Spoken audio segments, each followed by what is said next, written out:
गिरिवरधारी। जय गोपीजन वल्लभ गिरिवरधारी। जय गोपीजन वल्लभ जय गिरिवरधारी। यशोदानंदन व्रज जनरंजन। यशोदानंदन व्रज जनरंजन। यशोदानंदन व्रज जनरंजन। यशोदानंदन व्रज जनरंजन। यमुना तीरावनुचारी।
विष्णुपाद परमहंस प्रभुजीगाचार्य श्री भक्ति वेदांत स्वामी शील प्रभुपाद की, जय समस्त वैष्णवाचार्य वृंद की, जय श्री श्री गौर निताय की, जय श्री श्री राधा रमन बिहारी भगवान की, जय उपस्थित समस्त भक्त वृंद की, जय गुरु और गौरांग शील प्रभुपाद की। जय ओम नमो भगवते वासुदेवाय। ओम नमो भगवते वासुदेवाय। ओम नमो भगवते वासुदेवाय। ओम नमो भगवते वासुदेवाय। ओम नमो भगवते वासुदेवाय। ओम नमो भगवते वासुदेवाय। हरे कृष्णा। हरे कृष्ण। आज हम लोग चर्चा करेंगे श्रीमद् भगवद गीता अध्याय 7 श्लोक संख्या 29। कल हम लोगों ने 28 पे चर्चा किया था। आप लोग हमारे साथ साथ बोलिए, जरा मरण मोक्षाय जरा मरण मोक्षाय मामाश्रित्य नामाश्रित्य यतन्ति ये यतन्ति ये ते ते ब्रह्म ब्रह्म तद्विदु तद्विदु कृत्सन्मध्यात्मम् तम् अध्यात्मम् कर्म कर्म चाखिलम्। अखिलम्। जरा मरण मोक्षाय जरा मरण मोक्षाय मामाश्रित्य यतन्ति ये मामाकृत्य तन्ते ते ब्रह्म तद्विदु कृत्सन्ध्यात्मम्। ते ब्रह्म तद्विदु ते ब्रह्मकृत्तु कृत्सन्मध्यात्म कर्म चाखिलम्। जरा मरण मोक्षाय मामाश्रित्य यतन्ति ये ते ब्रह्म तद्विदु कृत्सन्मध्यात्म कर्म चाखिलम्। शब्दार्थ: जरा वृद्धावस्था से, मरण तथा मरण से, मोक्षाय मुक्ति के लिए, माम मुझको, मेरे आश्रित्य आश्रय बनाकर, शरण लेकर, यतन्ति प्रयत्न करते हैं, ते जो, ये जो, ते ऐसे व्यक्ति, ब्रह्म ब्रह्म तत्व वास्तव में उस, विदुहु वे जानते हैं, कृत्सम सब कुछ, आध्यात्मम दिव्य, कर्म कर्म च भी अखिलम पूर्णतया। इस श्लोक का अर्थ तात्पर्य शील प्रभुपाद जी के द्वारा। शील प्रभुपाद की जय। जो जरा तथा मृत्यु से मुक्ति पाने के लिए प्रयत्नशील हैं, यत्नशील हैं, जो जरा तथा मृत्यु से मुक्ति पाने के लिए यत्नशील रहते हैं, वे बुद्धिमान व्यक्ति मेरी भक्ति की शरण ग्रहण करते हैं। वे वास्तव में ब्रह्म हैं, क्योंकि वे दिव्य कर्मों के विषय में पूरी तरह से जानते हैं। तात्पर्य: जन्म मृत्यु जरा तथा रोग इस भौतिक शरीर को सताते हैं, आध्यात्मिक शरीर को नहीं। आध्यात्मिक शरीर के लिए न जन्म है, न मृत्यु, न जरा, न रोग।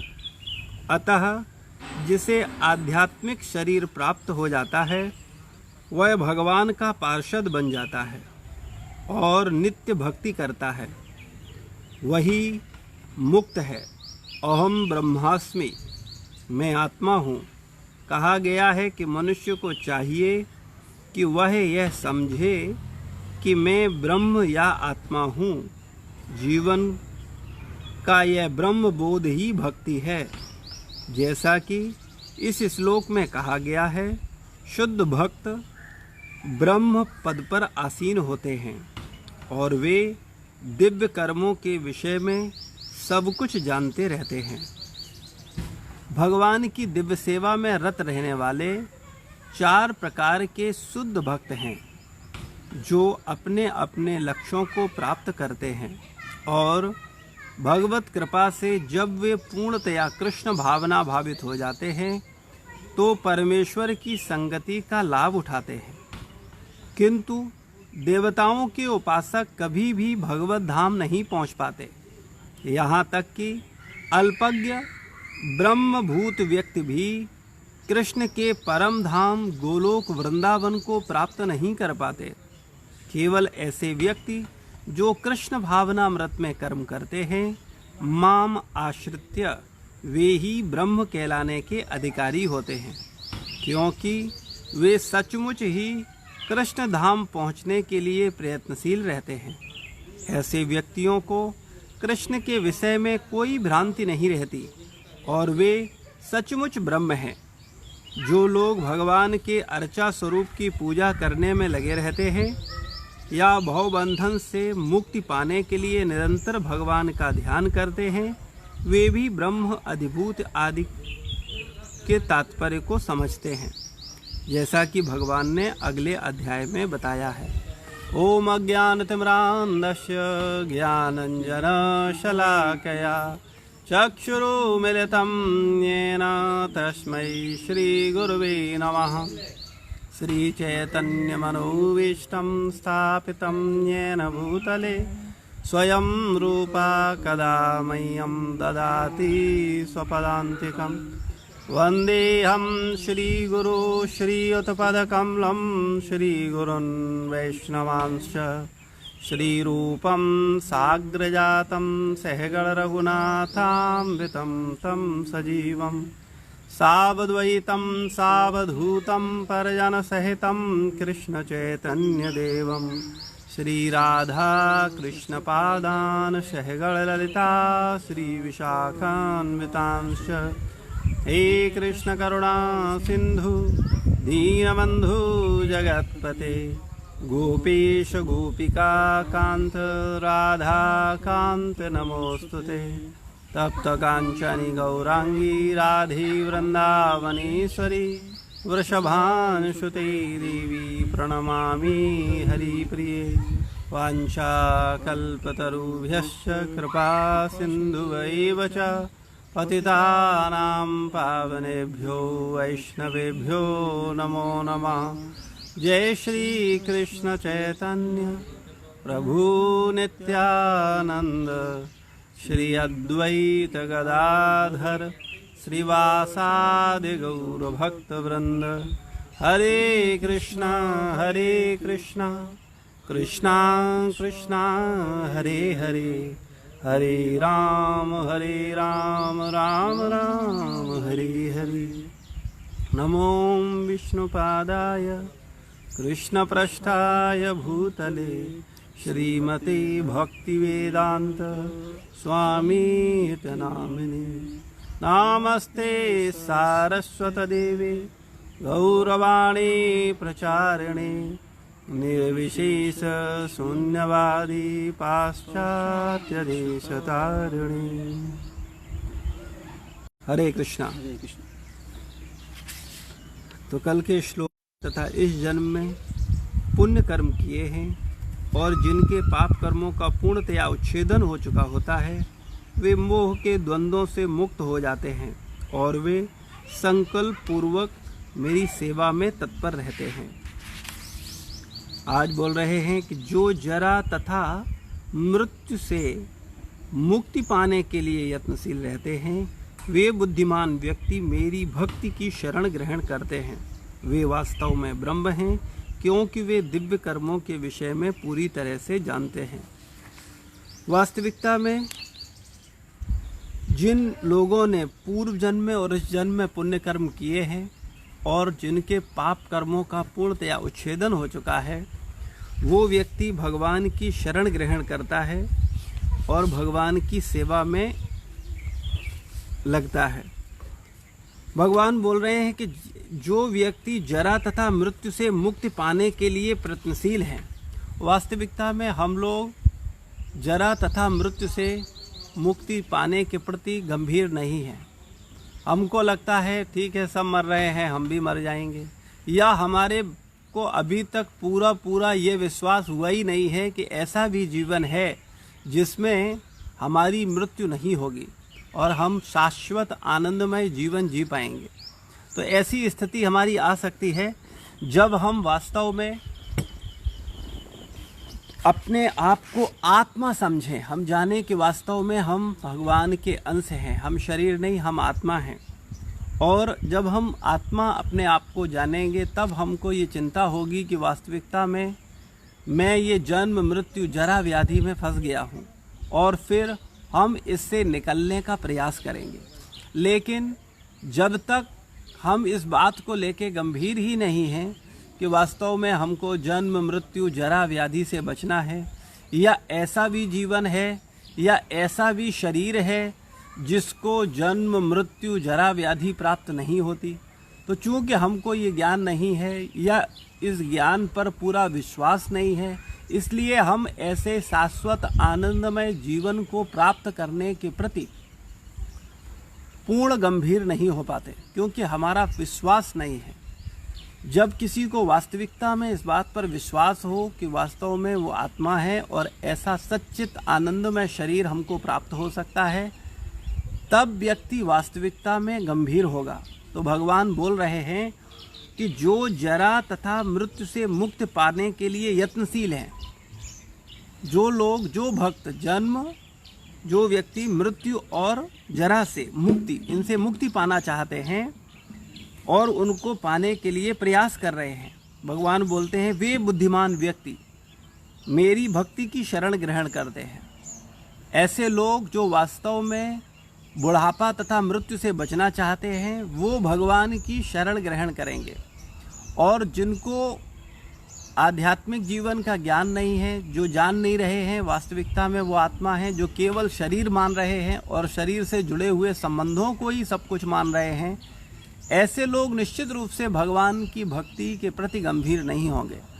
कई बार जब भगवान की भक्ति की बात आती है तो हम सोचते हैं कि ठीक है, भगवान का जाप कर लिया जाए, चुपचाप घर में रहा जाए और अपना कार्य किया जाए और इससे हो जाएगा। वास्तविकता में हम जाप करना तो हमारी पहली ज़रूरत है साधना की, लेकिन जाप करने का मतलब होता है हम भगवान से ये प्रार्थना कर रहे हैं कि हे भगवान, आप हमारे ऊपर कृपा करो, मैं जन्म जन्मांतरों से शरीर और शरीर के संबंधों की सेवा करता आया हूँ। हे राधा रानी, अब आप कृपा करके मुझे अपनी सेवा में लगाओ, यानी भगवान की सेवा में लगें, भगवान की भक्तों की सेवा में लगें। ऐसा प्रार्थना हम लोग भगवान से करते हैं। हरे कृष्ण महामंत्र का मतलब है, हरे कृष्ण महामंत्र का जो जाप करते हैं हम लोग, इस महामंत्र में का अर्थ अगर कहा जाए तो वास्तविकता में हम भगवान से, राधा रानी से प्रार्थना करते हैं कि हे राधा रानी, हमको इस भौतिक सेवा से निकाल करके आध्यात्मिक सेवा में लगाओ। जब हम ये प्रार्थना राधा रानी से करते हैं निरंतर गंभीरता पूर्वक हृदय से, तब भगवान की कृपा से, राधा रानी की कृपा से और हमारा चित्त शुद्ध होता है, फिर हम भगवान की सेवा करने की ओर गंभीर होते हैं।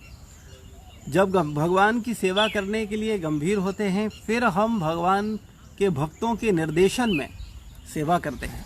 जिस प्रकार से संसार में आप सेवा करते हो, तो संसार में आप सेवा अपनी सनक के अनुसार नहीं करते हो।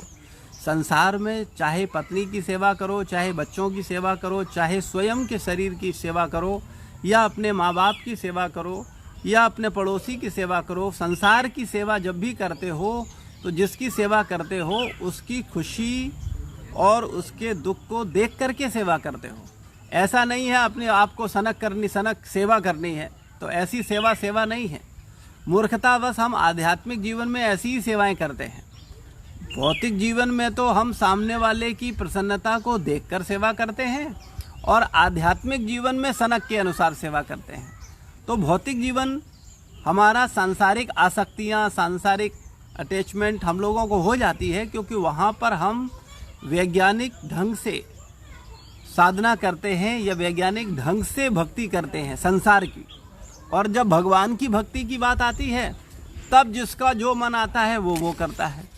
तो वास्तविकता में भगवान बोल रहे हैं कि जो व्यक्ति वास्तविकता में इस बात को लेकर के चिंतित है कि उसका मृत्यु न हो, उसे बुढ़ापा प्राप्त न हो, उसे बीमारियां न हो, या उसका पुनः अगला जन्म न हो, तो ऐसा व्यक्ति भगवान की भक्ति करता है।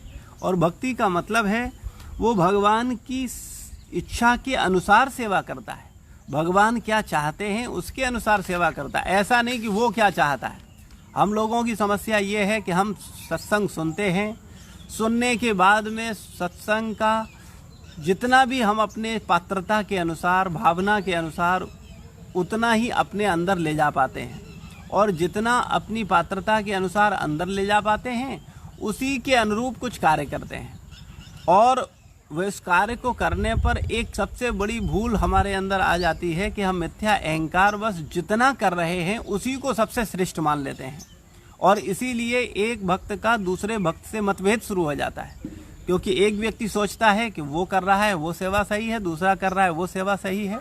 वास्तविकता में हम लोगों को भगवान की इच्छा को जानकर, गुरुदेव की इच्छा को जानकर, वरिष्ठ वैष्णवों की इच्छा को जानकर सेवा करनी चाहिए, भक्ति करनी चाहिए। तब वास्तविकता में हम भगवान की सेवा कर रहे हैं। और हम अगर अपनी ही सनक के अनुसार कुछ करें, जैसा कि अधिकतर देखा गया है, हर व्यक्ति बस अपनी अपनी झोली माला में हाथ डाले, हरे कृष्णा कृष्णा कृष्णा हरे हरे, और अपनी ही सनक में है, अपने ही उसमें है, कोई वैष्णव एटिकेट्स का पालन नहीं है, कोई गंभीरता पूर्वक सिद्धांतों पर मनन नहीं है, बस केवल एक अहंकार, बस कि हाँ हम बहुत अच्छे भक्त हैं, अपने आप को श्रेष्ठ मान करके अगर हम साधना करते हैं, या हम श्रेष्ठता का प्रदर्शन करते हैं, या हम भक्त होने का प्रदर्शन करते हैं, तो निश्चित रूप से हम अपना ही क्षति करते हैं। इसलिए हम सबको बहुत विनम्रता पूर्वक समझना होगा और भगवान की वास्तविक भक्ति ग्रहण करनी होगी। तो भगवान बोलते हैं वास्तविकता में जो भक्ति की शरण ग्रहण करते हैं वे बुद्धिमान व्यक्ति, एक एक शब्द पर अगर ध्यान दो तो आप इसकी गहराई में जा पाओगे। बोल रहे हैं भगवान, वे बुद्धिमान व्यक्ति मेरी भक्ति की शरण ग्रहण करते हैं। वे मेरी भक्ति की शरण ग्रहण करते हैं। मेरी शरण नहीं, दो प्रकार, एक भगवान की शरण है, एक भगवान की सेवा की शरण है, भक्ति की शरण है। तो जो बुद्धिमान व्यक्ति जो जन्म मृत्यु से मुक्ति होना चाहते, वास्तव में भगवान की शरण और भगवान की भक्ति की शरण में कोई अंतर नहीं है, या भगवान के भक्तों की शरण में कोई अंतर नहीं है, एक ही बात है। भक्ति की शरण, भक्त की शरण या भगवान की शरण एक ही बात है। लेकिन फिर भी इसको और गंभीरता से अगर इस पर विचार करें तो वास्तविकता में भगवान की सेवा की शरण, यानी वो भगवान की सेवा करना चाहते हैं, वो भक्ति को गंभीरता पूर्वक करते हैं, और वो भक्ति का मतलब है, वो सेवा का मतलब है, वो भगवान और भक्तों की इच्छा के अनुसार उनकी प्रसन्नता को देखते हुए सेवा करते हैं। कई बार बहुत छोटी छोटी चीज़ें हैं, हम अपनी इच्छा से जब सेवा करते हैं तो वो सेवा से भगवान प्रसन्न नहीं होते। उदाहरण स्वरूप हम ऐसे देख सकते हैं, जैसे कोई भी छोटी सी बात, जैसे भगवान के दर्शन को लेकर के देख लिया जाए। अगर हम भगवान को दर्शन करना चाहते हैं, कई बार मंदिर में अधिक भीड़ होती है और हर व्यक्ति सोचता है कि नहीं हम भगवान के सबसे आगे जा कर के दर्शन करें, जिससे कि भगवान की पूरी कृपा प्राप्त हो। वास्तविकता में भगवान के सबसे आगे जाने से भगवान तो आपको पीछे से भी देख लेंगे, लेकिन अगर आप 10 भक्तों को पीछे करते हुए, उनको ढकेलते हुए आगे जा रहे हैं और आप सोचते हैं कि आप भगवान के कृपा पात्र होंगे, तो निश्चित रूप से ऐसी हरकत या ऐसी सेवा या ऐसा व्यवहार निश्चित रूप से नव दीक्षित व्यक्ति का हो सकता है, जो नया इन्वॉल्व हुआ है सेवा में, नई भक्ति में आया है। लेकिन जब व्यक्ति मैच्योर होता है तो गंभीरता पूर्वक, विनम्रता पूर्वक वो जानता है कि ईश्वर सर्व हमको देख रहे हैं। हाँ, वो हमारे को देखने से ज़्यादा हमारे व्यवहार को देख रहे हैं। हम लोग भूल बस अपने व्यवहार पर ध्यान। इसी प्रकार से भक्तों को भी कई बार हम भक्तों को अपनी शक्ल दिखाना चाहते हैं, लेकिन वास्तविकता ये अपना व्यवहार दिखाना चाहिए कि मेरा आचरण कैसा है, मेरा व्यक्तित्व कैसा है, मैं किस भावना से हूँ। वो तो आपका आचरण, आपकी सेवा, आपका कार्य बताएंगे, आपकी शक्ल से देखने से नहीं होगा। आपका जो कार्यकलाप है, आपका जो व्यवहार है, वो इम्पोर्टेंट है। तो इसी प्रकार से भगवान तथा भक्तों को अपने व्यवहार दिखाने चाहिए, ना कि अपनी शक्ल दिखानी चाहिए। हाँ, भगवान का जरूर दर्शन करना चाहिए, भगवान के अर्चा विग्रह को निहारना चाहिए। मंदिर में कई बार देखा गया है, भक्त लोग आते हैं, पेड़ पौधे देखते हैं, मंदिर की डिजाइन देखते हैं, मंदिर के अंदर जाकर के विभिन्न प्रकार का भगवान के पास जाकर के भगवान पर अपने चित्त को केंद्रित करना चाहिए। वैसे भी हमारा मन चंचल है, वो तो निहारेगा, सराहेगा, लेकिन वास्तविकता में हमको मंदिर में जाकर के भगवान का दर्शन करना चाहिए। और भगवान का दर्शन भगवान के भक्तों को प्रणाम करते हुए, गुरु परंपरा को प्रणाम करते हुए, उनका दर्शन करते हुए, पंच तत्व को प्रणाम करते हुए, उनका दर्शन करते हुए, नरसिंह भगवान का प्रणाम दर्शन करते हुए हमको भगवान के चरणों से दर्शन करने चाहिए। और सबसे पहले भगवान के चरणों को निहारना चाहिए।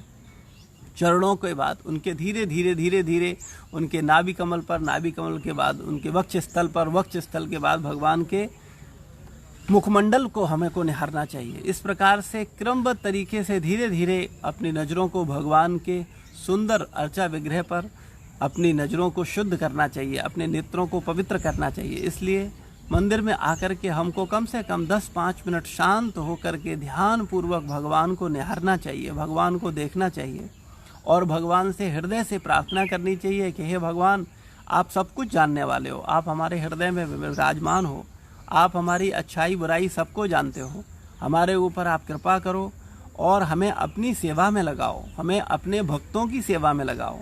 और भक्तों की सेवा में या आपकी सेवा में हम तभी लग पाएंगे जब हम हमारे पाप कर्मों का उच्छेदन होगा, जब हम पाप करना बंद करेंगे, जब हम अहंकार की भावना से नीचे आएंगे, जब हम विनम्र होंगे, जब हम दीन होंगे, जब हम वास्तव में सेवक होंगे, सेवक की भावना में होंगे, तब निश्चित रूप से हमको सेवा मिलेगी और हम भगवान की सेवा में बढ़ पाएंगे और तब वास्तव में हम भक्ति की शरण ग्रहण करेंगे।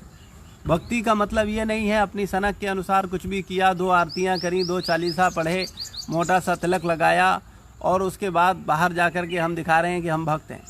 तो ये भक्ति, ऐसी भक्ति से वास्तविकता में न तो हमारा कल्याण होगा, न समाज का कल्याण होगा और न भगवान या भक्त हमसे प्रसन्न होंगे। इसलिए हमको अपने आप को बहुत दीन होते हुए, दीनहीन मानते हुए, अपने को सबसे छोटा मानते हुए विनम्रता पूर्वक अपना सुंदर आचरण करना चाहिए, हमारा व्यवहार बहुत अच्छा होना चाहिए। तो भगवान बोलते हैं वे वास्तव में ब्रह्म हैं जो भक्ति की शरण ग्रहण करते हैं, जो अपने आचरण पर ध्यान देते हैं कि किस तरह सेवा करना है, वे वास्तव में ब्रह्म हैं क्योंकि वे दिव्य कर्मों के विषय में पूरी तरह से जानते हैं। 2 प्रकार के कर्म हैं, एक साधारण कर्म है, दूसरे दिव्य कर्म है। दिव्य कर्म का मतलब है कृष्ण को प्रसन्न करने के लिए किए गए कर्म, सारे के सारे कर्म दिव्य कर्म हैं और खुद को प्रसन्न करने के लिए किए गए कर्म, सारे के सारे कर्म सकाम कर्म हैं। इसलिए हमको सकाम कर्म से उठ कर के कृष्ण कर्म की ओर बढ़ना है, हमको कृष्ण की प्रसन्नता के लिए कार्य करना है, ना कि स्वयं की प्रसन्नता के लिए। और अधिकतर हम लोग भगवान की सेवा में भी स्वयं की ही प्रसन्नता देखते हैं। ये बहुत बारीक है, इसको जब वास्तव में हम एक गंभीर साधक होंगे तो हमारी साधना या हमारा व्यवहार बताएगा कि हम किस योग तक सुनने के योग्य हैं। और जब आपका उस स्तर का व्यवहार होगा तब निश्चित रूप से उसके अनुसार क्रमबद्ध तरीके से हम चर्चा कर पाएंगे और समझ पाएंगे अपनी भूलों को कि वास्तव में भगवान की सेवा के लिए हमको कैसे सोचना चाहिए। क्योंकि अभी हमारा मन पूर्ण रूप से भौतिकता से ग्रसित है। हम ये भूल जाएं कि हम सोचें कि 1-2 साल में हम बहुत अच्छे भक्त बन जाएंगे। इसके लिए आवश्यक ये है कि हम कितने ईमानदार हैं, हम किसी विषय को कितनी ईमानदारी से चिंतन कर रहे हैं। 1-2 साल या 10 साल भक्ति में आने पर ज़्यादा महत्वपूर्ण नहीं है। महत्वपूर्ण ये है कि आपने 1-2 साल या 10 साल किस भावना में रह के बिताए हैं। अगर आपने भक्तों के संग में, भक्ति में आने के बाद अगर आपके मन में ये भाव रहा है कि हमारे आचरण से, मेरे व्यवहार से हमारे भक्त और भगवान प्रसन्न हो, चाहे भले ही हमको बुरा लगे या हमको कष्ट हो, हमको परेशानी हो, कोई बात नहीं, अगर ऐसा भाव रखते हुए आपने भक्तों का, भगवान का संग किया है, तब निश्चित रूप से आप आध्यात्मिक जीवन में प्रगति करेंगे। और अगर अपनी ही प्रसन्नता को देखते हुए, अपनी ही खुशी को ध्यान में रखते हुए आपने 10 नहीं 20 साल सत्संग किया है, तब भी आप जैसे के तैसे ही दिखेंगे। वास्तविकता में आध्यात्मिक जीवन और भौतिक जीवन का मूल अंतर ही ये है, आध्यात्मवादी व्यक्ति भगवान और भक्तों की प्रसन्नता के लिए कार्य करता है। और भक्तों की जब बात कही जाती है तो हमेशा हमको कम से कम वरिष्ठ भक्तों के प्रति अपने ध्यान को केंद्रित करना चाहिए। वैसे तो समस्त भक्तों के प्रति हमारा आदर और विनम्रता का भाव होना चाहिए, लेकिन जब भी बात होती है भक्तों को, तो कम से कम अगर हम सबके प्रति उतना उच्च आदर स्थापित न कर पाएँ तो कम से कम हमसे जो वरिष्ठ हैं, हमसे जो श्रेष्ठ हैं, हमसे जो सीनियर हैं, उन सब भक्तों के प्रति तो हमें हृदय में बड़ा सम्मान रखते हुए उनके आदेशों का पालन करते हुए सेवा करनी चाहिए। और ये हम तभी कर पाएंगे जब हम किसी भक्त में दोष नहीं देखेंगे। हमारा स्वभाव है हम सब भक्तों में दोष देखते हैं, और ऐसा करते करते हम किसी को नहीं छोड़ते। हमको लगता है कि हम केवल उसका दोष देखते हैं, उसमें तो दोष हैं इसलिए देखते हैं, नहीं, वो दोष हमारे अंदर है इसलिए हमको दिख रहा है। इसलिए हमको किसी भी भक्त में दोष नहीं देखने चाहिए। फिर वरिष्ठ भक्त के तो अंदर भूल से भी नहीं देखने चाहिए। एक सीधा सिद्धांत हम कई बार आप लोगों से चर्चा कर चुके हैं कि हमको कभी भी अपने वरिष्ठ, अपने माता पिता, गुरु और वरिष्ठ भक्तों के अंदर दोष नहीं देखने चाहिए। हम बल्कि उनके आदेशों का पालन करते हुए आगे बढ़ना चाहिए। ऐसा करने से निश्चित रूप से हमारा जीवन पवित्र होगा और हम आध्यात्मिक चेतना को प्राप्त कर पाएंगे। तो भगवान बोलते हैं वे वास्तव में ब्रह्म हैं, क्योंकि वे दिव्य कर्मों के विषय में पूरी तरह से जानते हैं। क्योंकि वो जानते हैं कि ये दिव्य कर्म उनको क्या देंगे। साधारण कर्म जो व्यक्ति अपनी प्रसन्नता के लिए करता है, ऐसा कर्म व्यक्ति को संसार में बांधता है, सांसारिक दुख देता है। और ऐसा कर्म जो कृष्ण और भक्तों की प्रसन्नता के लिए होता है, ऐसा कर्म व्यक्ति को मुक्त करता है और आनंद देता है। इच्छा आपकी है कि आप दिव्य कर्म करना चाहते हैं या सकाम कर्म करना चाहते हैं। हालांकि इच्छा होते हुए भी सकाम कर्म को छोड़ना आसान नहीं है, इच्छा होते हुए भी दिव्य कर्म को करना आसान नहीं है, क्योंकि भगवान ने बोला है जो द्वंद्व से मुक्त नहीं है वो नहीं कर पाएगा।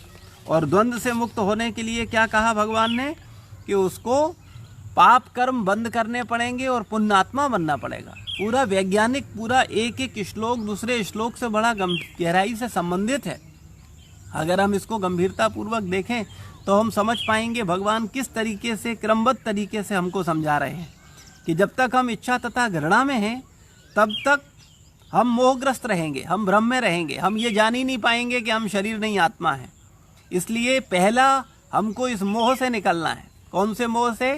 कि द्वंद्व से जब तक बाहर नहीं निकलेगा तब तक वो वास्तविकता में चाहते हुए भी कृष्ण कर्म नहीं कर पाएगा, न चाहते हुए भी वो सकाम कर्म करता रहेगा।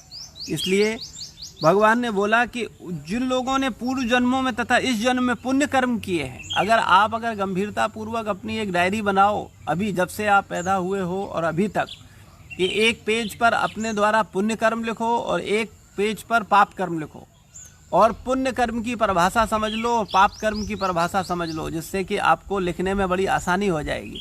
पाप कर्म का मतलब होता है जो अपनी मन की प्रसन्नता के लिए किए जाएं, और पुण्य कर्म का मतलब होता है जो दूसरों की प्रसन्नता के लिए किए जाएं। अब आप देख लो कि आप अपने जीवन में कितना कार्य दूसरों की प्रसन्नता के लिए करते हो और कितना अपनी प्रसन्नता के लिए। तो वास्तविकता में पता चलेगा कि हम केवल पाप ही पाप करते हैं। तो पापी व्यक्ति कभी द्वंद्व से मुक्त नहीं होगा, पापी व्यक्ति कभी इच्छा तथा घृणा से मुक्त नहीं होगा। अगर हम इच्छा तथा घृणा से मुक्त होना चाहते हैं तो पहला काम हमको करना होगा, पाप करने बंद करने होंगे। और उसके लिए कल हम लोगों ने चर्चा किया था कि हम लोगों को चारों नियमों का गंभीरतापूर्वक पालन करना होगा। हरे कृष्ण महामंत्र का 16 माला जाप करना होगा, एकादशी का व्रत करना होगा। कल एकादशी है तो हम लोगों को एकादशी का व्रत करना है गंभीरतापूर्वक, अपनी अपनी सामर्थ्य के अनुसार। कोई जल पी करके रह सकता है, कोई निर्जल रख सकता है, कोई केवल फल लेके रह सकता है। जो व्यक्ति जितनी साधना करना चाहे, अपने स्वास्थ्य का ध्यान रखते हुए, अपनी व्यक्तिगत स्वास्थ्य का ध्यान रखते हुए, क्योंकि हर व्यक्ति के शरीर की संरचना अलग अलग है, उसकी अलग अलग परिस्थिति है, उसको ध्यान में रखते हुए। लेकिन हमको तपस्या करनी चाहिए, हमको अधिक से अधिक जाप करना चाहिए, अधिक से अधिक भक्तों का संग करना चाहिए। तो जो व्यक्ति ऐसा करेगा वो व्यक्ति मोह के द्वंद्व से मुक्त होगा, और जब मोह के द्वंद्व से मुक्त होगा फिर दृढ़तापूर्वक, संकल्प पूर्वक सेवा कर पाएगा। आप अगर देखो ध्यान पूर्वक, हम संसार में कोई कार्य संकल्प पूर्वक नहीं कर पाते, तो भगवान की भक्ति की बात तो बहुत दूर की रही। संसार में भी आप केवल वही कार्य संकल्प पूर्वक कर पा रहे हो जिन पर कहीं न कहीं आपके ऊपर प्रेशर है या आपकी मजबूरी है, जिसके बिना आपका काम नहीं चलता। तो आध्यात्मिक जीवन में संकल्प पूर्वक सेवा कैसे होगी? वो तभी संभव है जब मेरा चेतना उस स्तर तक शुद्ध हो। तो भगवान ने बोला कि जो व्यक्ति जरा मृत्यु से मुक्ति पाने के लिए प्रयत्नशील हैं, वे बुद्धिमान व्यक्ति भक्ति की शरण ग्रहण करते हैं और वे वास्तव में ब्रह्म हैं, क्योंकि वे दिव्य कर्मों के विषय में पूरी तरह से जानते हैं। वो जानते हैं कि ये दिव्य कर्म करने से वो भगवत धाम वापस जा सकते हैं, वो भगवान के शाश्वत धाम में नित्य निवास कर सकते हैं। लेकिन चूंकि हम लोग भगवान के शाश्वत धाम जाने के लिए करके गंभीर नहीं हैं, हम केवल इस संसार में ही रहना चाहते हैं, अच्छी जीवन शैली इस संसार में ही करना चाहते हैं, इसलिए हम भक्ति को लेकर के ईमानदार नहीं हैं। बुद्धिमान व्यक्ति ये सोचता है कि वास्तविकता में मृत्यु कभी भी हो सकती है, इसलिए वो चांस नहीं लेता। वो ये नहीं सोचता कि नहीं पहले हम घर बनाएंगे, पहले हम खूब पैसा कमाएंगे, फिर सब कुछ जब ठीक हो जाएगा फिर भक्ति करेंगे। ऐसा सोचने वाला नंबर 1 का मूर्ख है, क्योंकि व्यक्ति की मृत्यु कभी भी हो सकती है और भक्ति व्यक्ति किसी भी अवस्था में कर सकता है। और भूल करके भी एक बात दिमाग से निकाल दीजिए कि अगर कोई व्यक्ति सोचता है कि जब कोई सांसारिक काम नहीं होगा तब हम भक्ति करेंगे, तो ये सबसे बड़ी मूर्खता है। क्योंकि वास्तविकता में तो व्यक्ति की परीक्षा तब होती है जब सांसारिक उलझने, सांसारिक परेशानियां होते हुए भी व्यक्ति अपने त्याग का प्रदर्शन करता हुआ या त्याग को हृदय से धारण करता हुआ भगवान की सेवा में लगता है, तब वास्तविकता में उसकी प्रशंसा होती है। अगर सब कुछ ठीक है फिर आप कर रहे हो तो कोई बहुत विशेष नहीं है। जैसे अगर आपका फाइनेंशियल स्थिति अच्छा नहीं है और उसके बावजूद भी आप बहुत ज़्यादा फाइनेंस की तरफ ध्यान न देते हुए भगवान की सेवा, भक्तों की सेवा को कर रहे हो, तब ये प्रशंसनीय है। ऐसा नहीं है कि सब कुछ बढ़िया चल रहा है, उसके बाद आकर के हम घंटे 2 घंटे सेवा किया, उस 2, 4, 10 घंटे सो रहे हैं क्योंकि चारों तरफ से सब व्यवस्था अच्छी चली रही है, तो ऐसा आदर्श की स्थिति नहीं होगी। ये तपस्या नहीं कहलाएगी। तपस्या का मतलब है भक्त और भगवान की प्रसन्नता के लिए स्वेच्छा से कष्ट उठाना, और ये तपस्या करने के लिए आजकल कोई तैयार नहीं है। इसीलिए हम भगवत धाम जाने के अधिकारी नहीं हैं। लोग सुनना भी नहीं चाहते हैं, करने की बात तो दूर की रही। तो इस हमारी क्या स्थिति है, इस पर हमें विचार रखना चाहिए। कभी भी झूठे भ्रम में नहीं रहना चाहिए कि हाँ हम भगवत धाम चले जाएंगे। भगवत धाम जाने के लिए हमको ईमानदारी से साधना करनी होगी और भक्तों के दिशा निर्देशों अनुसार अपना जीवन जीना होगा। तो तात्पर्य में श्रील प्रभुपाद जी बोल रहे हैं कि जन्म, मृत्यु, जरा तथा रोग इस भौतिक शरीर को सताते हैं, आध्यात्मिक शरीर को नहीं। ये हमारे इस शरीर को सताएंगे, लेकिन वास्तव में जब हमको आध्यात्मिक शरीर प्राप्त हो जाएगा फिर ये जन्म, मृत्यु, जरा, व्याधि हमको नहीं सताएंगे। आध्यात्मिक शरीर के लिए न तो जन्म है, न मृत्यु, न जरा, न रोग।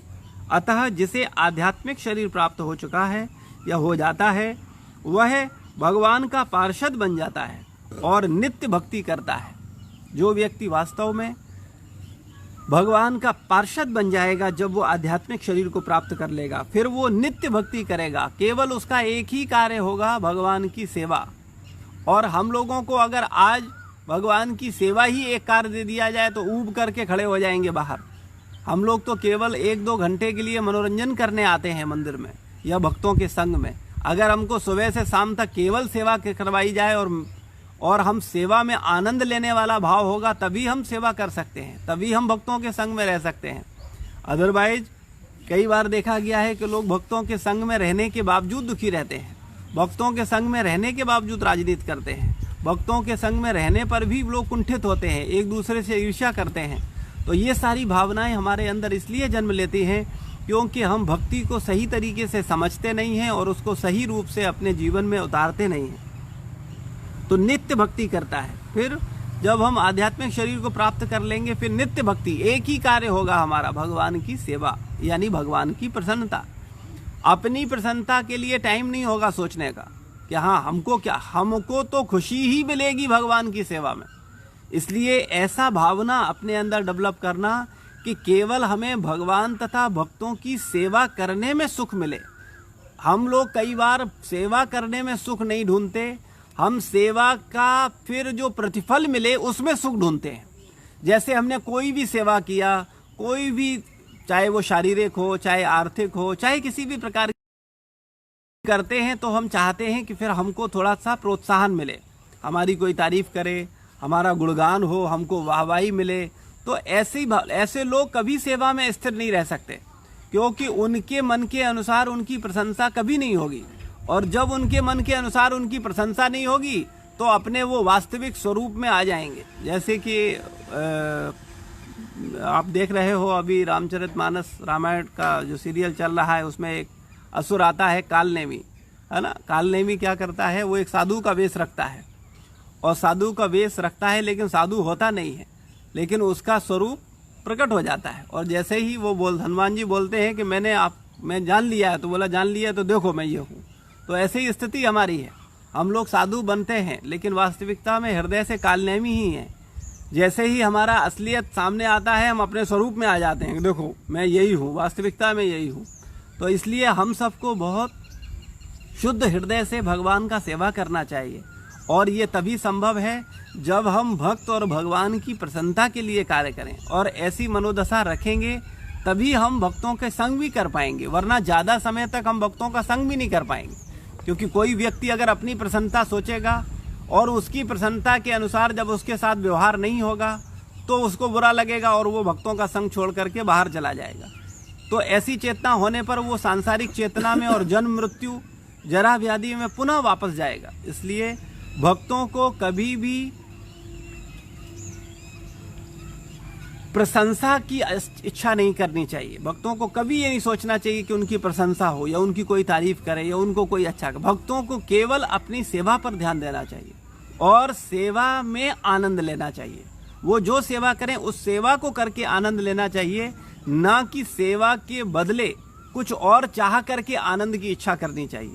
तो अगर हम ऐसा भाव रखेंगे तो हम जन्म जन्मांतरों भक्ति कर पाएंगे, भक्तों का संग कर पाएंगे। प्रभुपाद जी बोलते हैं कि वह नित्य भक्ति करता है, तभी हम नित्य भक्ति कर सकते हैं। नित्य भक्ति की चेतना, नित्य सेवा की चेतना तभी आएगी जब हम सेवा में आनंद लेने लगेंगे। जैसे हनुमान जी महाराज भगवान राम की निरंतर सेवा करते हैं, निरंतर नाम जप करते हैं और उन्होंने भगवान राम से आज तक कुछ नहीं मांगा।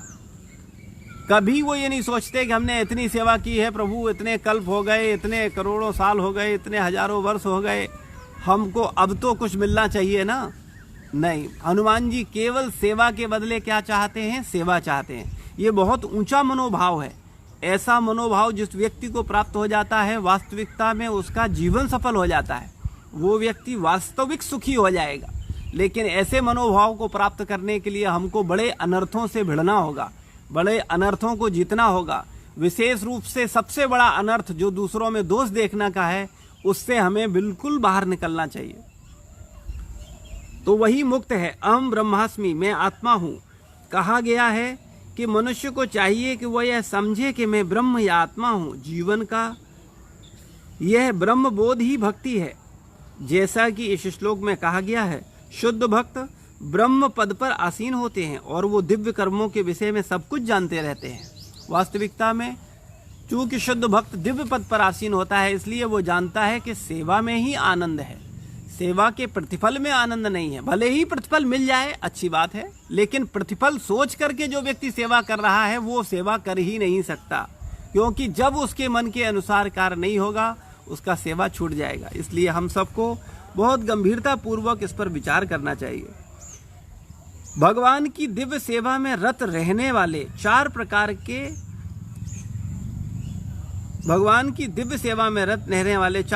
के भक्त हैं जो अपने शुद्ध भक्त हैं। अशुद्ध शब्द सही नहीं है। रहने वाले चार प्रकार के अशुद्ध भक्त हैं जो अपने अपने लक्ष्यों को प्राप्त करते हैं और भगवत कृपा से वे पूर्णता कृष्ण भावना भावित हो जाए। अशुद्ध नहीं, शुद्ध है। हाँ, वो गलत मिसप्रिंट है। शुद्ध भक्त हैं जो अपने अपने लक्ष्यों को प्राप्त करते हैं और भगवत कृपा से जब वे पूर्णतया कृष्ण भावना भावित हो जाते हैं तो परमेश्वर की संगति का लाभ उठाते हैं, और जब वो पूर्ण रूप से शुद्ध हो जाते हैं तो भगवान की संगति का लाभ उठाते हैं। किंतु जो चार प्रकार के भक्त हैं, भगवान से कुछ इच्छा रख रहे हैं लेकिन भगवान की ही सेवा में हैं, ऐसे लोगों का तो उद्धार होने की आशा है। लेकिन जो भगवान को छोड़ करके देवी देवताओं से कुछ अपेक्षा लगाए हैं या देवी देवताओं का भक्ति कर रहे हैं, उनका तो सदगति होना बहुत मुश्किल है, या उनको कई जन्मों बाद ही सदगति हो सकती है। जो परमेश्वर की संगति का लाभ उठाते हैं किंतु देवताओं के उपासक कभी भी भगवत धाम नहीं पहुंच पाते। यहाँ तक कि अल्पज्ञ ब्रह्मभूत व्यक्ति भी कृष्ण के परम धाम गोलोक वृंदावन को प्राप्त नहीं कर पाते। केवल ऐसे व्यक्ति जो कृष्ण भावनामृत में कर्म करते हैं वे ही ब्रह्म के कहलाने के अधिकारी होते हैं, क्योंकि वे सचमुच ही कृष्ण धाम पहुंचने के लिए प्रयत्नशील हैं। ऐसे व्यक्तियों को कृष्ण के विषय में कोई भ्रांति नहीं रहती और वे सचमुच ब्रह्म हैं। वास्तविकता में जो जानता है कि वास्तव में परम भगवान श्री कृष्ण ही सब कुछ हैं, उनका गोलोक धाम ही सर्वोच्च आध्यात्मिक लोक है, वो व्यक्ति भगवान की एक निष्ठता से सेवा करता हुआ, भगवान के भक्तों के आदेशों अनुसार भक्ति करता हुआ परम गंतव्य को प्राप्त करता है। जो लोग भगवान के अर्चा स्वरूप की पूजा करने में लगे रहते हैं या भव बंधन से मुक्ति पाने के लिए निरंतर भगवान का ध्यान करते हैं, वे भी ब्रह्म आदिभूत आदि के तात्पर्य को समझते हैं, जैसा कि भगवान ने अगले अध्याय में बताया है। तो जो लोग वास्तव में भगवान के अर्चा विग्रह की पूजा करते हैं, भवबंधन से मुक्ति पाने के लिए निरंतर भगवान का ध्यान करते हैं, भगवान की सेवा ही जिनके जीवन का लक्ष्य है, वास्तविकता में वही भगवान को प्राप्त कर पाएंगे। और जिनके जीवन का लक्ष्य भगवान की प्रेम की प्राप्ति नहीं है, भगवान की सेवा की प्राप्ति नहीं है, भगवान की भक्ति की प्राप्ति नहीं है, केवल पार्ट टाइम में जो कर रहे हैं, पार्ट टाइम का मतलब है हम भक्ति को लेकर बहुत गंभीर नहीं हैं। कई बार हम सांसारिकता को तो फुल टाइम रखते हैं और भक्ति को पार्ट टाइम रखते हैं, लेकिन वास्तविकता में सांसारिकता को पार्ट टाइम रखना चाहिए और भक्ति को फुल टाइम रखना चाहिए। तो आप कहेंगे अगर भक्ति को फुल टाइम रखेंगे तो फिर संसार कैसे चलेगा, परिवार कैसे चलेगा? वास्तविकता ये है कि आप पार्ट टाइम देकर के भी फुल टाइम दे सकते हैं और फुल टाइम देकर के भी पार्ट टाइम दे सकते हैं। ये आपकी चेतना पर निर्भर करता है। अगर आप भले ही ज़्यादा समय अपने कार्य, अपने ऑफिस, अपनी पारिवारिक या सामाजिक पा रहे हैं, ज़्यादा समय नहीं दे पा रहे हैं, कोई बात नहीं। जितना समय दे रहे हैं, जो समय देते हैं वो अपराध रहित दें। उस समय का पूरा यूटिलाइज करें, उस समय व्यर्थ की बात ना करें। जैसे हम वैसे भी 2-4 घंटे के लिए निकलते हैं मंदिर में, और मंदिर में आने के बाद फिर हमको एक सूत्री कार्यक्रम केवल भगवत सेवा होनी चाहिए, ना कि 4 भक्तों के साथ बैठ जाएं, फिर इसकी निंदा उसकी निंदा, व्यर्थ की पंचायत, व्यर्थ की चर्चा। ये सब करने के लिए अगर मंदिर आना है तो इससे अच्छा है कि हम मोहल्ले में ही व्यवहार बनाएं। हमको मंदिर और भक्तों का संग केवल इसलिए करना चाहिए कि हम किस तरीके से और अधिक अच्छी सेवा कर पाएं। और हमारे पास जो समय मिला है, घंटे 2 घंटे, क्योंकि वैसे ही सांसारिकता में व्यक्ति बहुत व्यस्त है। कई बार बहुत सारे लोग तो केवल सत्संग सुनने आते हैं, उन्हें करना धरना कुछ नहीं है। वो सत्संग की एक बात को अपने आचरण में नहीं लाएंगे, आएंगे बस बैठेंगे, मनोरंजन करेंगे और उठेंगे चले जाएंगे। हालांकि वो अच्छे हैं, कम से कम प्राथमिक रूप में सुन तो रहे हैं, लेकिन वो धूर्त और मूर्ख हैं जो निरंतरता में ऐसा ही करते रहते हैं। वो सदियों बीत जाएंगी, 20 साल बीत जाएंगे, वो आएंगे, सत्संग सुनेंगे और निकल जाएंगे। उसके बाद फिर आएंगे, फिर सुनेंगे, फिर चले जाओ। उस मूर्खानंद से पूछो कि तुम क्या सुन रहे हो, तुम्हारे आचरण में क्या परिवर्तन आया, तुम्हारा व्यवहार में क्या परिवर्तन आया? केवल मनोरंजन के लिए आ रहे हो? पहले मूवी देखने जाते थे, अभी सत्संग सुनने आ गए। तो ऐसा भाव रखने पर हमारा हृदय शुद्ध कैसे होगा? जब तक मेरा आचरण शुद्ध नहीं होगा, हमारा चिंतन शुद्ध नहीं होगा, तब तक हमारा मनोवृत्ति नहीं शुद्ध होगा, तो हम कैसे आनंद प्राप्त कर पाएंगे? एक शुद्ध मन ही वास्तव में आनंद का अधिकारी है। एक कलुषित मन, एक कपटी मन कभी भी आनंद का अधिकारी नहीं है। इसलिए हम सबको ईमान कपट रखना होगा और भगवान की सेवा करनी होगी, भक्तों का सेवा करना होगा, और भगवान और भक्तों का सेवा भगवान और भक्तों की प्रसन्नता के अनुसार करना होगा, ना कि अपनी इच्छा के अनुसार। तो इन सब पर हमको विशेष ध्यान देना चाहिए, क्योंकि भक्ति को समझेंगे तब भक्ति होगी। अधिकतर लोग भक्ति को समझते ही नहीं है। वास्तविकता में सच पूछा जाए तो भक्ति को जानते ही नहीं है। लोगों को लगता ये है कि वो भक्ति कर रहे हैं, लेकिन अगर उनसे पूछ लिया जाए तो वो वास्तविकता में भक्ति को तत्व से जानते ही नहीं है कि भक्ति का है क्या, इसका पर्पज क्या है, ऐसा करने से होगा क्या। लेकिन उनको अपने मन में लगता है कि वो महान भक्त हैं, वो तो बहुत अच्छे भक्त हैं, और वो दूसरों की दोष देखते देखते अपने आप की तुलना करते हैं उन लोगों से जो निरंतर केवल भवबंधन की चिंता करते हैं, जो केवल संसार की चिंता करते हैं, जो भवबंधन में फंसे हुए हैं, जो देख रहे हैं दिन रात लगे, उनसे कंपेयर करते हैं कि देखो देखो ये तो ऐसे, हम तो अच्छा है, हम तो भगवान का नाम लेते हैं, हम तो ठीक हैं, ये देखो पूरा भौतिकवादी है, हम तो मंगला आरती जाते हैं, हम तो 16 माला करते हैं। तो अपने आप को अच्छा देखने के लिए हम आध्यात्मिक जीवन में आए हैं तो अच्छा नहीं, हमको केवल दूसरों को अच्छा देखना है और बुरा अपने आप को देखना है, तब हमारे अंदर विनम्रता आएगी। अदरवाइज क्या होगा कि हम अहंकारी हो जाएंगे और हम खुद को अच्छा मानेंगे और सबको नीचा मानेंगे। तो आए थे भक्ति करके विनम्र होने के लिए, सेवा करने के लिए, लेकिन हम उल्टा कर बैठेंगे और अपने ही शत्रु खुद बन जाएंगे। इसलिए हमको बहुत सावधानी पूर्वक भक्तों का संग करना चाहिए और भक्ति करनी चाहिए। श्रील प्रभुपाद की जय, गुरु महाराज की जय, समस्त भक्त वृंद की जय। किसी का कोई प्रश्न है, कोई जिज्ञासा है तो पूछ सकते हैं कमेंट बॉक्स में। धन्यवाद। हाँ, कोई प्रश्न है? आध्यात्मिक शरीर के लिए न जन्म है, न मृत्यु, न जरा, न रोग, अर्थात जिससे आध्यात्मिक शरीर प्राप्त हो जाता है वो भगवान का पार्षद बन जाता है। ये पार्षद मतलब प्रश्न है किसी का? नहीं, उसी में लिखा है ना जो आप पढ़ा। अच्छा, प्रभु जी का प्रश्न है कि जो भगवान का पार्षद बन जाता है, पार्षद का मतलब क्या है? पार्षद का मतलब होता है भगवान का सानिध्य प्राप्त कर लेता है। जैसे गरुड़ महाराज भगवान के पार्षद हैं, भगवान उनको भगवान का सामीप्य मुक्ति मिला है, वो भगवान के हमेशा समीप रहते हैं। ऐसे ही वैकुंठ धाम में, गोलोक धाम में भक्तों को आध्यात्मिक शरीर मिलता है, और जो आध्यात्मिक शरीर प्राप्त होने पर भगवान के निकट वास करते हैं, ऐसे व्यक्ति भगवान के पार्षद कहलाते हैं। जो भगवान की सेवा में लगे होते हैं, भगवान के धाम में, वो पार्षद हैं। जैसे आप देखते हो अजामिल की मृत्यु होने पर भगवान यमदूत भी आते हैं और भगवान विष्णु के दूत भी आते हैं। तो जो यमदूत हैं और जो विष्णु दूत हैं, विष्णु दूतों को बोलते हैं पार्षद, वो भगवान के पार्षद हैं। तो पार्षद का मतलब है कि वो भगवान का सेवक है ना, भगवान का सेवक भगवान का पार्षद है। और वास्तविकता में मरने के बाद तो पार्षद होते हैं, जीते जी भी पार्षद होते हैं। जो व्यक्ति जीते जी भगवान की सेवा में लग गया है, जो भगवान की प्रसन्नता में लगा हुआ है, भगवान की सेवा में लगा है, भगवान के प्रचार में लगा है, वो भगवान का पार्षद है। हमको ऐसा नहीं सोचना चाहिए कि मरने के बाद ही पार्षद होते हैं। हम भगवान के पार्षद, हम सबको मुक्त कराने के लिए धराधाम पर आते हैं। भगवान के जो भक्त हैं वो वास्तविकता में भगवान के पार्षद हैं। वो आए हैं केवल संसार में हम जैसे बद्ध जीवों को छुड़ाने के लिए, हम जैसे बद्ध जीवों को सही शिक्षा देके सिखाने के लिए और भगवत धाम वापस ले जाने के लिए। तो वास्तविकता में हम सबको प्रयास करना है कि हम पापमय जीवन से निकलें और भगवान के भक्त बनने की कोशिश करें। धन्यवाद। श्रील प्रभुपाद की जय।